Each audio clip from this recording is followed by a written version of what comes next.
Hello, I'm Malcolm Haslett. And I'm Janice Baker. From Adelaide to the Moulin Rouge, Angela and Cyriaque Kingkingnehun are the glamorous husband and wife pair whose on-stage chemistry has captivated crowds all over the world.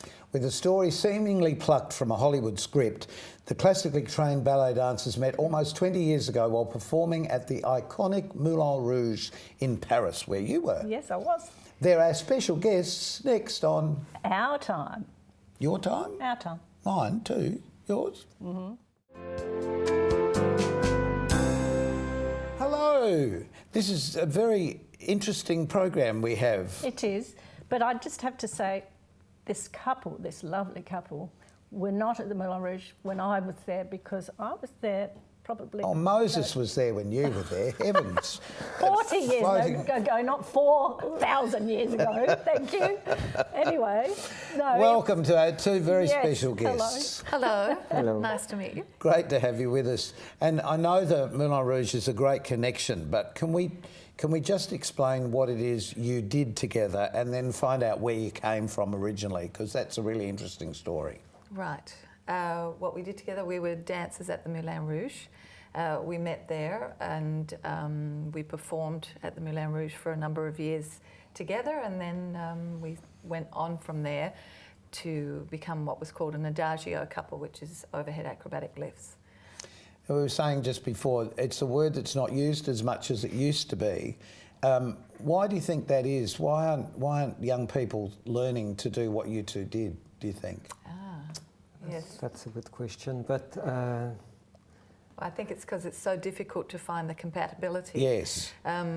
First of all, we trained a couple of people when we worked at the Moulin Rouge, the Lido, or even since we've been back in Australia. But I think what happens is they like the look of how everything comes together, but it looks like you're as light as a feather, and it's so easy. It does. But all the bumps and bruises and the rehearsing and all that sort of thing doesn't seem quite so glamorous. When Let's have a look at some pictures though of you in action over in France, because until people can see what it is you did, well, clearly that's not you, but it is you on the left-hand side of the screen. Yes, that was a promotion thing we did with that Steven Seagal, and it was to open up Planet Hollywood. It was probably about 3 degrees that day, and we were standing on the Champs-Elysees sort of in the evening, smiling for the cameras as they were doing the promotion for Planet Hollywood. Oh, so, there's another shot of the same. Yes. Beautiful. Yes, the costumes aren't made to keep warm in, really, are they? No, that was the opening costume, which was a beautiful costume for the show C'est Formidable. And yes, that was a lovely costume to do quite a lot of the promotion work in. But not when it's 3 degrees on the Champs-Elysees. No. Now, this is LaToya Jackson, isn't it? So yes, I was at the Moulin Rouge at the same time. Cyriaque arrived afterwards, but that was LaToya Jackson, yes, and she was there sort of for a brief amount of time. There was a lot of publicity around that, and it was an interesting experience. We didn't have very much contact with her, but it was quite an interesting experience to have her at the Moulin Rouge. That would have been, what, the year 1992? Oh, gosh.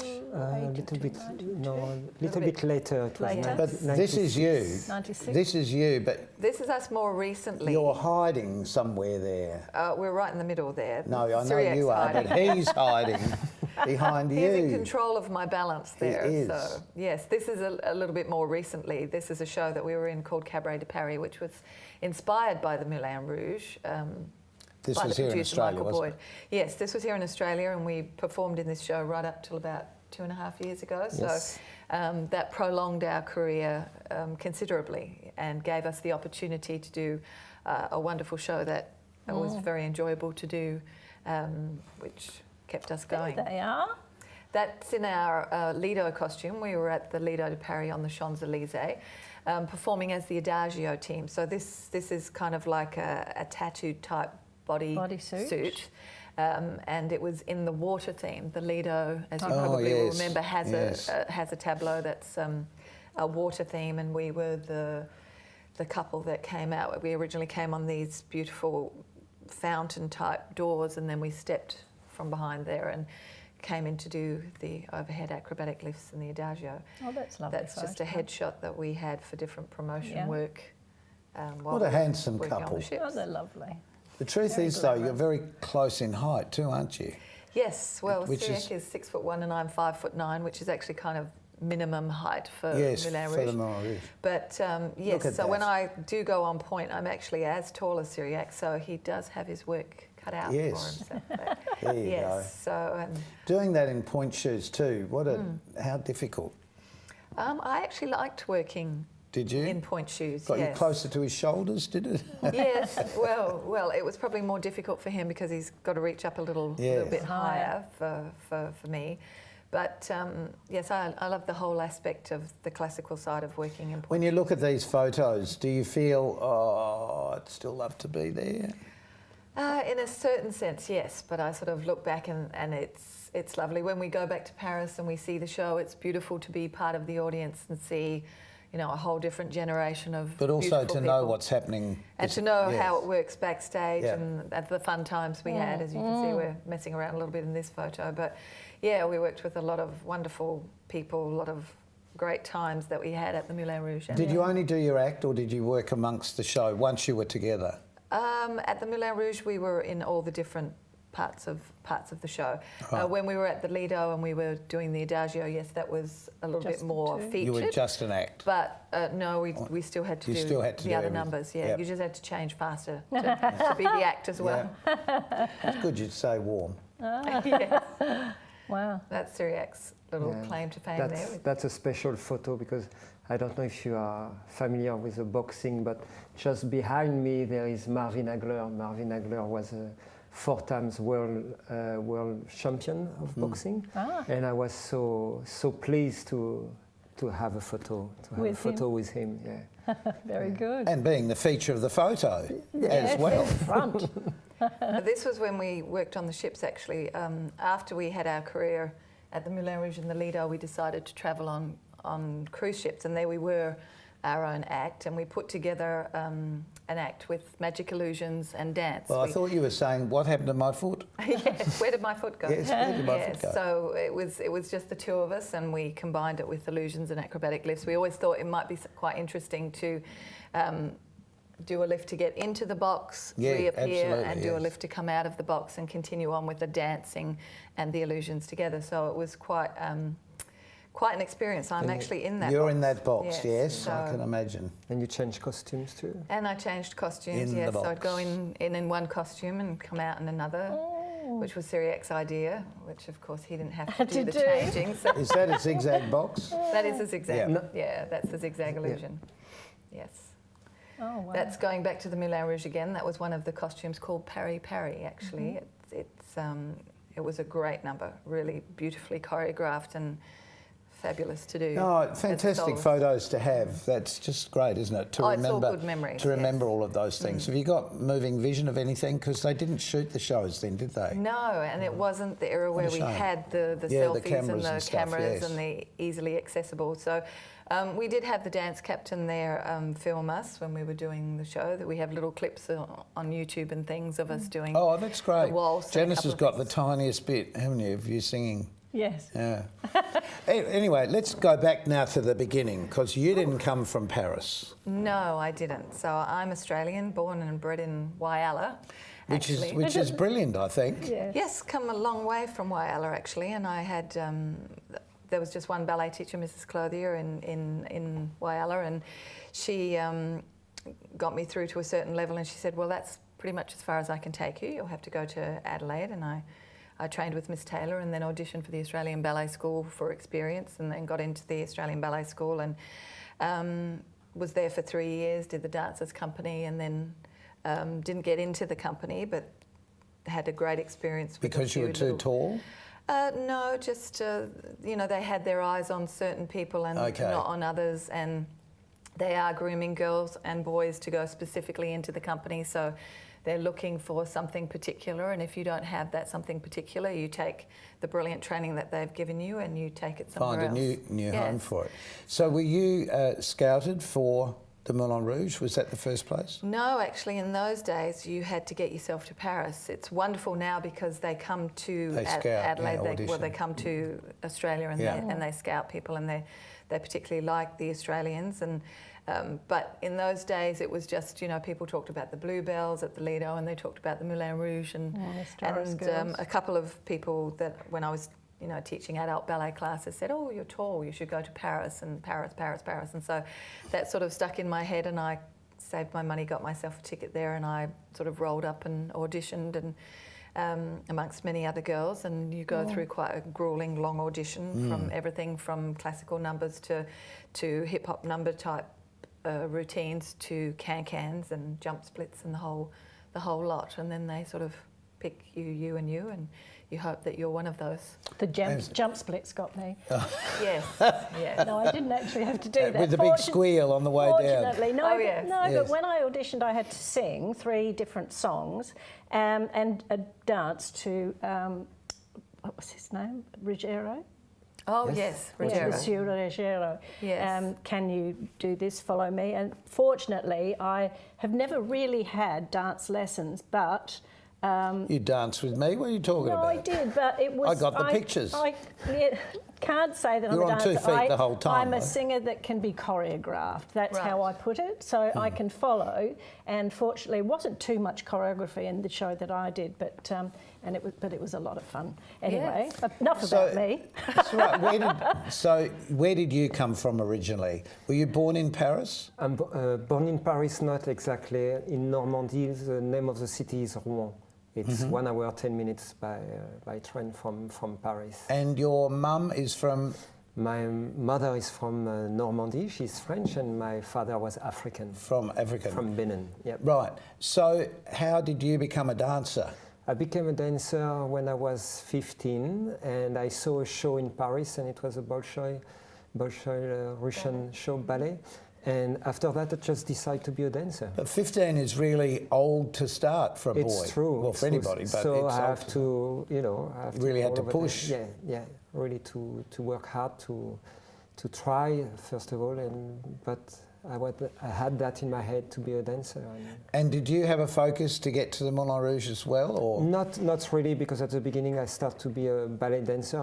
I study ballet, and like you said, it was a little bit late for me to be a ballet dancer. So my dance teacher suggested me to go to jazz and modern dance, and that's what I did. But at the same time, you were a sporty boy before that. Yes, before that I did a little bit of gymnastics and basketball. You know, I always like to be in the fitness world. So. Can't wait to hear more of this story. There is more to this story. There is, and we'll be back to discover in just a moment.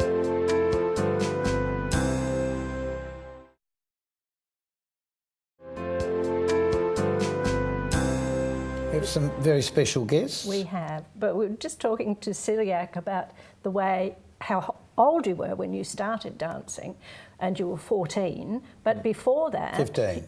You were. 15. I paid attention. Before that, you were sporty. You played basketball, or I played basketball. I learned. My parents wanted me to learn an instrument. I learned viola. And in this musical school, they opened a dance school. And like I said before, just before that, I saw the Bolshoi, and it was the opportunity to try to be a dancer and take the school lesson. So the two things went together, really. Exactly. Your appreciation of music could be physically expressed. Yeah. But he didn't tell his friends that he was learning music. No, why not? Too embarrassed? Yeah, I was embarrassed about playing an instrument. You know, I think in my days it wasn't tough enough to play an instrument. But being a dancer, I had no problem to say to my friend. Has that changed, do you think? Do you think today's generation of boys would be more encouraged, or do you think it's still the same? No, it's completely different now. Now it's completely different. I think boys are proud to learn how to dance, and has a different image now. yeah, I think, yes. Yeah. And that's even better. Yeah. That's good. So did you head straight for the Moulin Rouge, or did you? No, before that, when I was 20, I went to the Folies Bergère. I don't know if you heard about the Folies Bergère. And that was my first contract from the Folies Bergère. I traveled a little bit. Was that difficult? You know, going through auditions and those sorts of things. Was that difficult? It's difficult because you are not the only one wanted to be to have the spot. So yes, it wasn't easy. But I think when you have a passion for something. But how prepared were you for that? How prepared? You take your classes your dance class every day, you know, 2 or 3 a day, and hope that so you're the right one. Just as good as you could possibly be. And when I was in Paris, you have like 3 or 4 auditions, and you hope to be taken for one of them, and that's it, and you keep going like that. You know. Did you start at about the same time at the Moulin Rouge then? No, Angela arrived 2 years before me. I started a little bit before him, and I started in the dance line and sort of worked my way up to soloist. And then when he came in, we were working together as soloists for a little while, and that's how we met. Now, we talk about performing as a job because it is, whereas to most people it seems a brilliantly glamorous thing to be doing, dressing up, making up and throwing each other around at night, is it? Oh, it is. I mean... Throwing each other around at night. We saw the pictures. It's not very glamorous, Malcolm. Well, there is a Little point. more to it than that. There is a point here. Yes. No, it is a glamorous career. There's not much, you know, that you can compare with it. There is definitely a different feeling when you're on stage. And I mean, the costumes are beautiful. You're sort of working surrounded by beautiful people in these costumes, and it is hard work. And the sweat and the pain. Yeah, you've got to do that. And I mean, with the lifts and things that we were doing, you know, you would do that every single night. We were replacements for a while at the Lido, so you had to be prepared. And sometimes the leading couple would come and say, right, we're not going on, so away you go. You're on. So dramatic times backstage, or just let's just get on with the job. It can happen, but it's part of the job. Sometimes dramatic. I mean, sometimes you've got, you know, you're understudying different parts, so you may be chosen to do a soloist part or a pas de deux because you can do point work or something like that, and there might be somebody that's not so happy about that. So there's a little bit of, you know, conflict there, but for the most part, I think if you just sort of work well and you just stay happy with everybody, you know, and don't get too involved in everybody's stories, you can sort of didn't get to dance with the snake in the water or anything. Oh no. That was, we left that to the girl with the snake. It was a dolphin when I was there. Oh, was it? Well, actually, we had crocodiles when we were there. Crocodiles. Yes, there was the swimming pool and the man with the crocodiles. But you've got to when you think about what you've done and what people see, you've got to think, what a weird way to spend an evening. With girls with feathers stuck everywhere and boys lifting girls up in very little clothing, and I know. Yes. It's a weird way to earn a living, isn't it? It is, but we wouldn't have it any other way. Yes, so having it any other way has obviously happened. Well, yes. I mean, there comes a time, we had probably a longer career than most, and we've enjoyed that right up until just a few years ago. But then, yes, there's a time where you sort of think, well, what comes next? And as dancers, I think we've always prepared ourselves for the eventuality of something coming next, and we diverted towards Pilates. It was perhaps open a ballet school or something like that, but we discovered Pilates when we were working on cruise ships, and decided that was a great way to go. And we have clients, and we teach Pilates, and it's very rewarding in a different way. Can I just ask why Adelaide? I know you're from Whyalla originally. Why not Whyalla? Yes, but anywhere you could have really been anywhere in the world. You could have stayed in Paris, really. Yes, we could have. I mean, we travelled everywhere, and believe me, sometimes I think, yes, why am I back in Adelaide? Not somewhere in the south of France or something. But it just sort of turned out. I mean, we came back to Adelaide when we were on the ships. We had bought an apartment here, and we have family. And we have family here, and we came back here to study and get our fitness diploma and our Pilates qualifications and that sort of thing. And it just seemed easier. Australians are very open and very warm to accept, you know, different types of situations, and Cyriaque found it very refreshing that it was easier to study here and easier to sort of, people were very open-minded about offering him work. When he didn't have his papers, I came and we would go to different gyms and they'd say, so what do you do? Well, when you get your papers, do come back and see us. You know, it'd be nice to see you. Yes. And so that was very good. In Paris, it was a little bit more constricted. If we were to work in the fitness industry, it was for one gym and one gym only and that sort of thing, or one Pilates studio, and it's very difficult to make a living that way. So it's a little bit more versatile here. So Cyriaque, how did you find the country? How much did you know about here? I love the country. But you'd been here a few times. Yes, because when I met Angela, now it's more than 20 years ago, every year we went to Australia. Come back to Australia. Came to Australia. So when we decided to live in Australia, it wasn't too, I think it wasn't too adventurous. Yeah. I had a pretty idea of the country, of the people, and I was happy to be here. Although the first time I told him I was taking him back to Australia, he expected me to take him to a ranch and for my father to roll up on a horse. That's the idea we have. My parents are Scottish, so that would have been quite something to see. Well, to see your father in a frock would have been more interesting, really. So it wasn't quite what he expected. So, this is an odd question to ask you probably, but so what do you like that's different here that would have been different in France? Like Angela said, I think people are more open. It was less complicated to find a work, so that was a good reason for me to say to Angela, we should stay here. So you made that decision. You said, that's it. No, I didn't make the decision like that. Not fully, but I mean they love his French accent too. Yes. But you have worked as a couple in Australia in performance. Yes. So that was what gave us longevity as well. But that was a show that had a French influence. Yes. Out of Melbourne. Well, Mike Boyd is based out of Melbourne, and he's still running Cabaret De Perry, and it's a show that.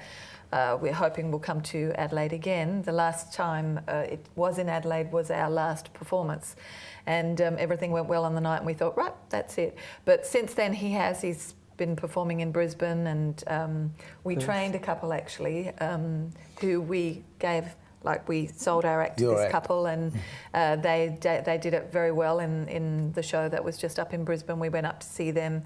We trained them for a number of weeks, and so that sort of gave us longevity. Now we've passed that on to another generation. Oh, so much more to ask, and we have to take a break, and we'll see you in a tick.